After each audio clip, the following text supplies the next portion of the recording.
Hello friends, welcome back to the Bridge Connecting Aspirants. This is a second video from our Target 20 series. In this video, our focus is on wetlands of India and their importance. The video has become bit lengthy, so I'm going to make it in two parts. This video is part 1 of the 2. If you are watching my video for first time, please do subscribe to my channel and spread it among your fellow aspirants so that the content reaches to the maximum number of aspirants. Alright then, let us learn about wetlands of India and their importance. So, first and foremost, let us understand what is a wetland, what is the international standard definition of a wetland.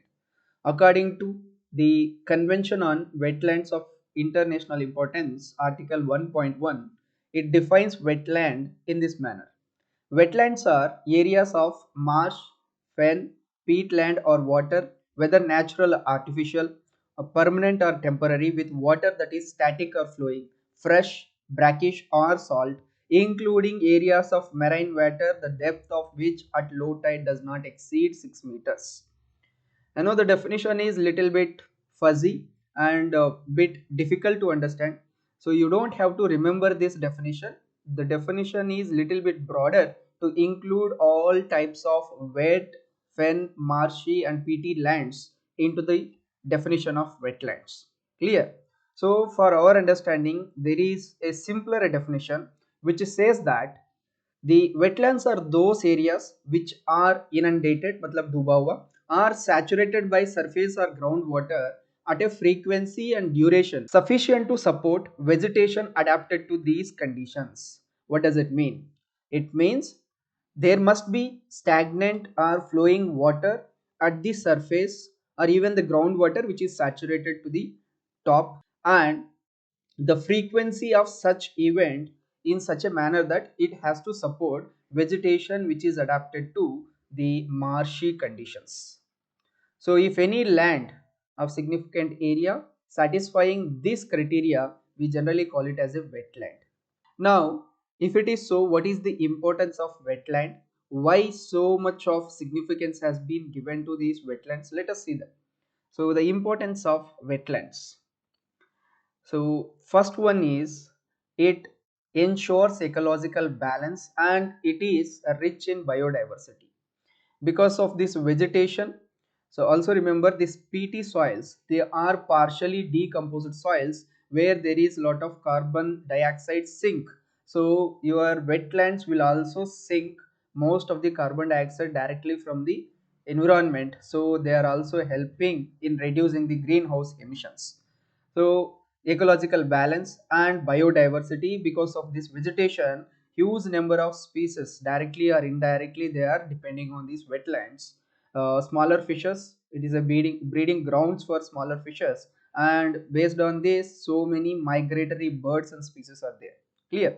Next thing is it reduces pollution and breaks down heavy pollutants. Next, they act as buffer to flood. What does it mean? If there is any excessive rainfall, then the excessive water can be taken by this wetland so that the effective discharge of rainwater will be there. And another case, if there is some sort of scarcity with respect to water, then the water from this wetland can be used.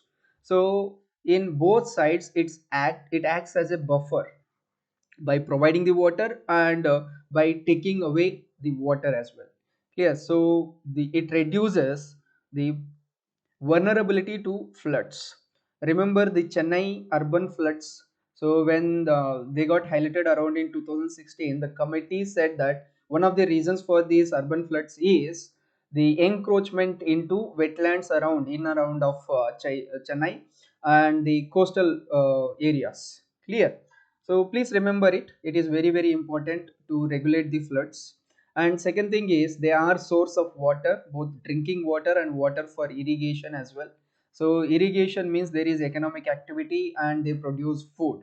So next, recharge groundwater, because the water which is there in this wetland can be seeped down to the earth and it increases the water table. Next, tourism and livelihood, as they are hotspots for biodiversity and good recreation can be there. So because of it there is lot of tourism, boating and recreation, etc. So it directly and indirectly creates lot of livelihood. Next, there are also good sources for food. One is fishes, which are rich in protein, and second one is vegetables and fruits, etc. Because they provide irrigation to the agricultural farms. Clear? And they're also home for many other resources. So because of all these regions, wetlands are very very important, and they are also at the most vulnerable condition nowadays because of climate change and encroachment from the human anthropogenic activity. So we need to conserve them. So what is there to conserve them? Is there any international convention to conserve them? And what steps have been taken by India? And what is the significance of Ramsar convention, etc.? Let us see that in the coming slides. Clear? So let us begin with the Convention on Wetlands. See, this convention, the International Treaty for Conservation and Sustainable Use of Wetlands. This is also known as Convention on Wetlands of International and National Importance, and this convention was signed on 2nd February 1971 in Iranian city of Ramsar. That's why this convention is also known as Ramsar Convention on Wetlands. Please remember the name Ramsar. Ramsar is in Iran. Clear? Next thing is, the convention was signed on 2nd February 1971. So every year, 2nd February, we celebrate it as World Wetlands Day. Please remember it, very, very important. Next, the secretariat of this Ramsar Convention is headquartered in Gland, Switzerland, along with IUCN. So both of them have their headquarters in Gland, Switzerland. Next, the partners of Ramsar Convention include CBD, Convention on Biodiversity, CITES, IUCN, BirdLife International, Worldwide Fund for Conservation of Nature, and Wetlands International. This is an NGO which is dedicatedly working to conserve the wetlands, and UNESCO, etc. Please remember some of the partners, they might come in prelims, like which are the following statements are true about Ramsar Convention, etc. करके आ सकता है. Next, the Ramsar Convention entered into force in India on 1st February 1982. As back as 1982, we have signed this convention. And under this convention, there is a special emphasis on this Montreux record. So what is Montreux record? Simply it is a register of a list of Ramsar wetlands of international importance where changes in the ecological character have either occurred or occurring or likely to occur in the future. So all such uh, Ramsar sites are kept in a register. That register we call it as Montreux record. All right. So far, as of February 2020, in India, 37 wetlands have been recognized under the Ramsar, and they were kept under Ramsar list. Clear? So our focus is covering them in a systematic manner because all of them are highly important. So some of them which are even more important, will pay a little bit more emphasis on them. Rest of them will cover at least for namesake, so that nothing will be left if a question comes in the examination. All right. So let us begin with these 37 sites. So here I have given the image. As you can see, these are the 37 sites. So as of February 2020. So if any update comes in the coming years, please do update it. Now if you can see, there are four stretches. One is this Himalayan stretch, so this is also part of Himalaya. Then second stretch is this Gangetic plains, and third stretch is this arid and semi-arid region, and finally the fourth stretch, which is the coastal region. So for our convenience, what I'm going to do is, we're going to divide this entire region and entire wetlands into four sections. So all 37 of them, one under Himalayan wetlands, so 11 of them are there. We'll cover them separately. And under Gangetic plains there are 12 of them, and under coastal regions there are 10 wetlands, and finally desertic and semi arid conditions there are 4 of them.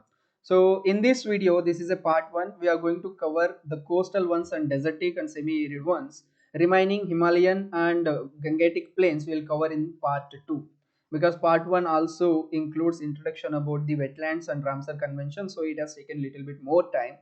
So I'll be making a separate video in part 2 on wetlands in Himalayan and Gangetic plains. Now our focus will be on coastal and desertic and semi-arid regions. Alright, so let us enter into the coastal wetlands of India. First and foremost, you have seen the diagram. So in that diagram, so first one is Sundarbans.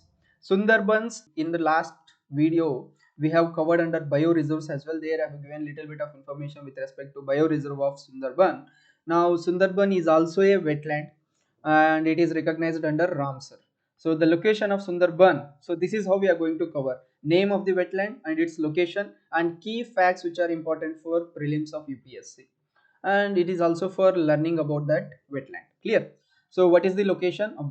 Absolutely, it is in West Bengal, and this fact I have discussed in the last video. It is the largest mangrove forest in the world, and it constitutes over 60% of country's total mangrove forest area, and also it constitutes 90% of mangrove species. So whatever the mangrove species that are available in India, out of them 90% of the species are available in the Sundarban region.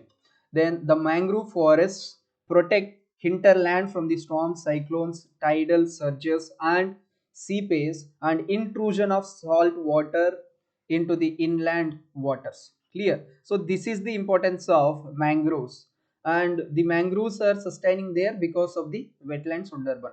And I have already told you the name why Sundarban, because of the Sundari tree of mangrove. Clear? So this is the factual information with respect to mangroves. Now East Kolkata wetland. So this is also located in West Bengal. So here one thing you have to remember is it is a great success story for resource recovery, that is recovering of the recycling and recovering of the resources. There is a wastewater treatment plant, and whatever the water that comes into this wetland, the treatment plant, it tries to extract the resources again, and that resources will be utilized for pisciculture. That is, pisciculture is no cultivation of the fishes, inland and both marine fishes, and agriculture. So through this recovery of nutrients, because the waters, the effluents, they are rich in some of the nutrients of NPK, nitrogen, phosphorus, and potash. So that can be recovered and they can be used as a fertilizer in this pisciculture and agriculture. So it is a win-win situation, and efficiently we can handle the pollution as well as the needs of the resources. Clear? So highly important, please remember this resource recovery. Next, let us move to Baitar Kanika. It is located in Orissa coast, and it is a national park. Very very important, please remember, because every year there is olive ridley sea turtles, they migrate to this beach for mass nesting, and this is highly important for us. Every year there is a question on either Baitar Kanika or somewhat related to Olive Ridley or the Gaharmita beach. This is the beach in which these turtles, I have given the diagram here. These are the Olive Ridley turtles. They come in mass number and for nesting purpose, and it is famous for saltwater crocodiles as well. Clear? So this is all about Baitar Kanika. Now let us move to the next one, which is Chilka Lake. So Chilka Lake is also located in Odisha. It is in fact a lagoon. So what is the meaning of lagoon? Lagoon ka matlab hai which has a open mouth towards the sea.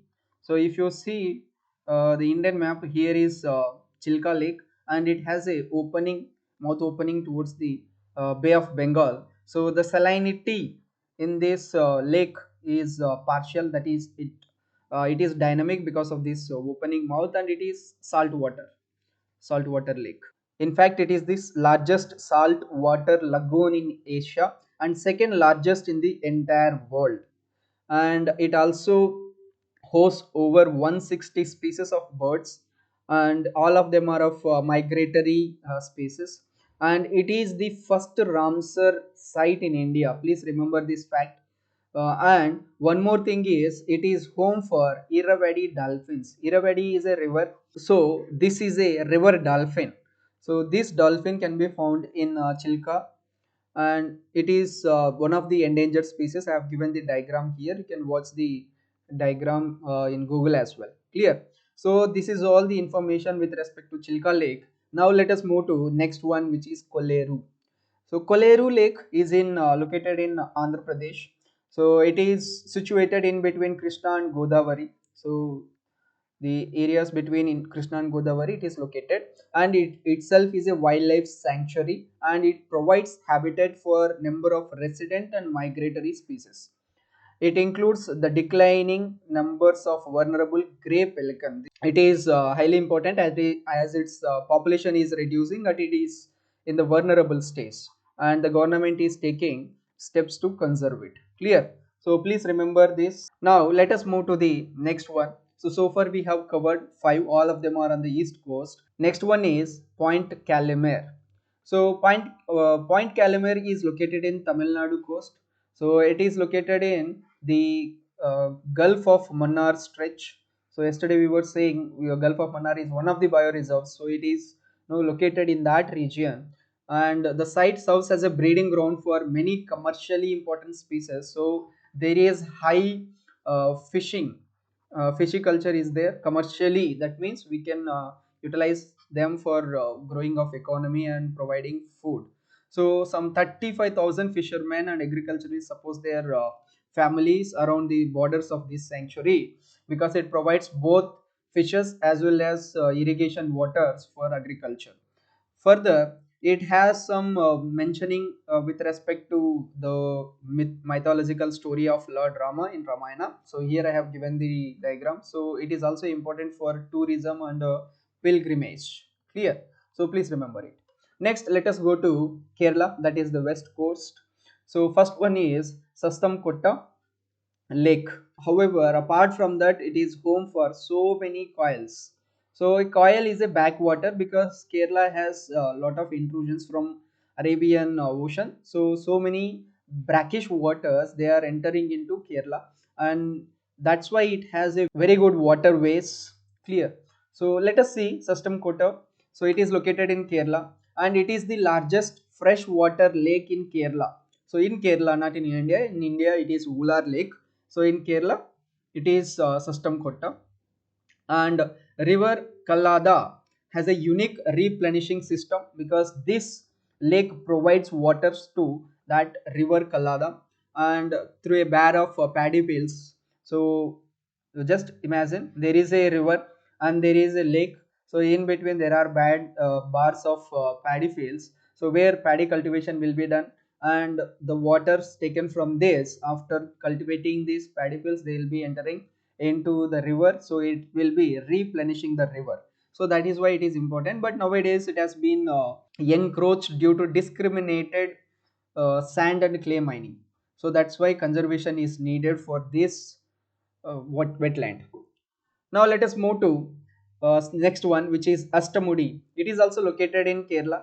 And remember, National Waterway 3 is located on this, is somehow stretched on this wetland. And it is also known for Karimeen. Karimeen, it is a fish variety, and it is the most tastiest big backwater fish in Kerala. It has high demand in the market. I have given the diagram here. So it comes from this Astamudi Lake. Clear? This is the important fact with respect to this. Next is Vembanad Coal. Vembanad Coal Lake. It is also located in Kerala, and it is the largest in Kerala and known for boat houses. You can see the beautiful house boats. So on top of a boat there will be a house, and it attracts so many tourists all over India and even world. And one more thing with respect to this is Nehru Boat Racing Trophy, which takes place annually. So in Punnamada Lake. So this lake is part of Vembanad Coal. Clear? This is highly important. Please remember that fact with respect to boat racing. You might have seen, I have given the diagram here. You might have seen it in the movie Bhagi. So their boat racing is there. Clear?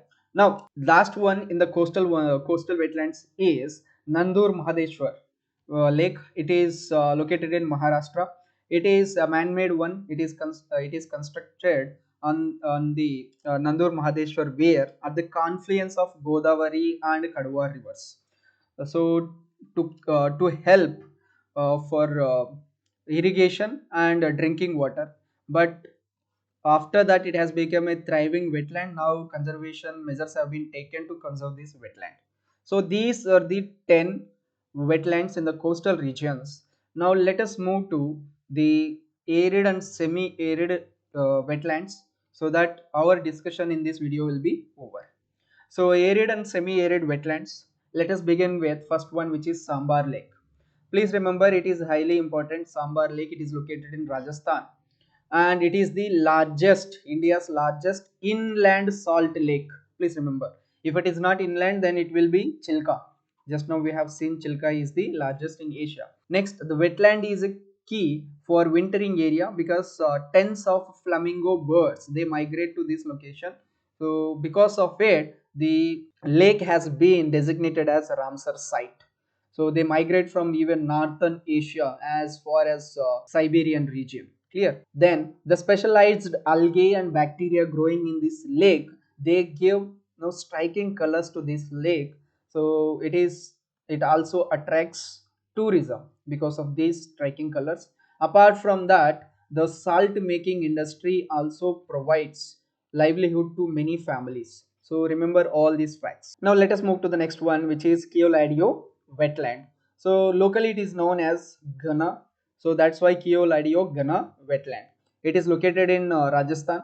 It is in fact located in the western parts of Rajasthan. So it has yahan par, not here. Here, right? It is a man-made and man-managed wetland. Please remember, it is highly important. Man-managed and man-made. So you can say it is artificial. Keoladio is the name. It comes from the nearest Shiva temple, which is known as Keoladio. Please remember this fact. And it is UNESCO heritage site. And as I said, it is locally known as Ghana. So that's why Keoladio Ghana. And it is home to migratory birds, including the Siberian crane. So here I have given the diagram of Siberian crane. So this is the importance of Keoladio Ghana National Park. Right, now let us move to next one, which is Bose wetland. So it is located in Madhya Pradesh, in the city of Bhopal. It consists of two lakes. One is Bhojtal, another one is Lower Lake. So please remember the names, Bhojtal, and another one is Lower Lake. So it is located in the city of Bhopal, and it is a man-made reservoir. So it is also known for India's largest bird, which is Sarus crane. I have given the diagram of the image of Sarus crane here. So it grows to a height of 5 foot 11 inches. So as big as a tall human being, compared with respect to human being. So this is the largest bird, right? It is a special attraction to this wetland. Please remember this fact. Next, the last one is Nal Sarovar. It is from Gujarat region, and it is freshwater one, but however it has dynamic environment with salinity and depths varying according to the rainfall. So that gives it a luxuriant view and a lifeline for satellite population of Indian wild, as which we have discussed in Kutch bioreserve. So this is all about all the wetlands in the coastal and arid and semi-arid regions. So far we have covered 14 wetlands, and in the first section we have covered what is a wetland and what is the international convention on wetland, what is the importance of it, why to conserve them, why to protect them. So this has been covered in this lecture, and I'll be making a part 2 in which we'll be discussing rest of the leftover wetlands, that is Himalayan wetlands and the wetlands from Gangetic plains. So total 14 are over here, remaining 23 I'll systematically discuss, and I'll only include the importance one. Rest of the information I'll cover in one line so that our time will be reduced. Clear? So this is all it, guys. If you have any doubts, do comment and I'll reply within 24 hours. And do comment if you want me to make any special video on any special topic. I'll come up with proper research and provide as much information as possible in less time. All right, thank you very much for watching, and please don't forget to subscribe and share and comment and like. Thank you very much.